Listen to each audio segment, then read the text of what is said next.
Please redirect your attention to Reef Radio for the following public service announcement. Guardians, welcome to Reef Radio. Today, Bungie dropped a tasty Twitch teaser trailer in light of the first Twitch reveal stream being tomorrow, Wednesday, August 19th. I wanted to look at a couple of different screenshots that are rather revealing in the brief trailer. So let's just dive right in.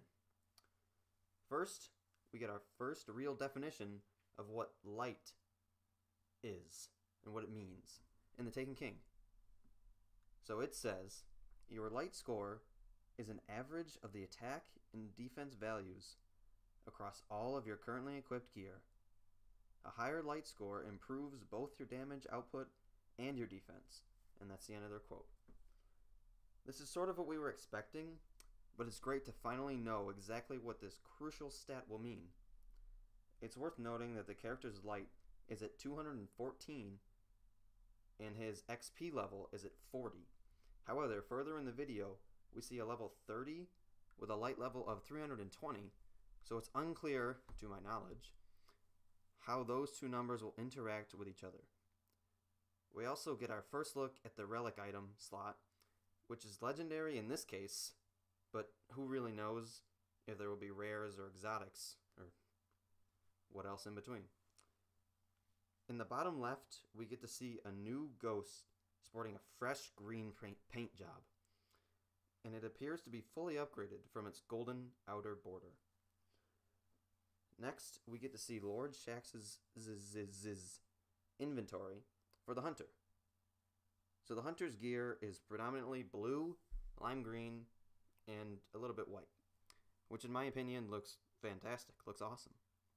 If you also notice, to the right of the reputation details text box, you'll see he also will offer a ghost shell. Moving on to our next screenshot, we see 3 Guardians finishing the Fallen Saber Strike.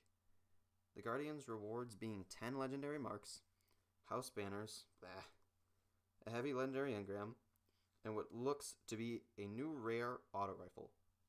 So, I mean, we don't really know if that'll be good or not, but they said that the new rares, commons, whites, greens, they're going to be better than our Fatebringers, which is pretty crazy to think about. Then Bungie gives us a sneak peek at a quest menu.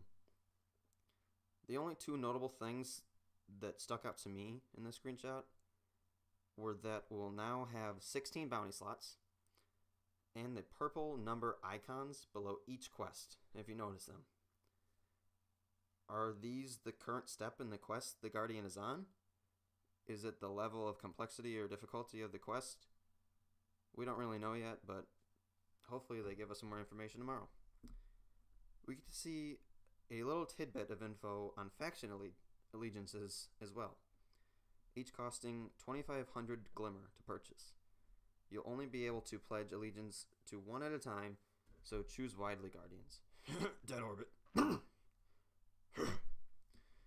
Now to the meat and potatoes of the teaser, Guardians. We get to see what might be Bungie's solution to the diminishing vault space, and their solution being exotic weapon blueprints. So in this screenshot, we get to see Year 2 primaries, another slot that is for the Year 2 specials, and then you get even more space for Year 2 primaries. We have a spot for Year 2 heavies, and then there's a spot for Year 1 primaries. What's very odd, however, is that there are repeats in the Year 1 primaries and Year 2 primaries. But some are left behind. Monte Carlo, Bad Juju, Hawkmoon, Last Word, and what appears to be a very different, darker version of the Suros regime, all are shown with a Taken King icon on their weapon image. Hardlight, Necrochasm, Thorn, and the Vex Mythoclast are not shown, quote-unquote, ascending to Taken King status. Now, does this necessarily mean that they can't be upgraded in the Taken King? No, not at all. However, it does raise the question, and in my opinion, a concern. I'd like to believe we'll always be able to keep our exotics, and if I was a betting man, I'd say that you will be able to upgrade all your exotics to the Taken King level, whatever that is. But that is just merely speculation. Another interesting point is the fusion rifle in the furthest left slot of the Year 2 specials. Now this could be Plan C or Pocket Infinity, because in the Year 2 primaries, as well as the Fourth Horseman, they've all gotten this aesthetic touch-up in their exotic icon slot.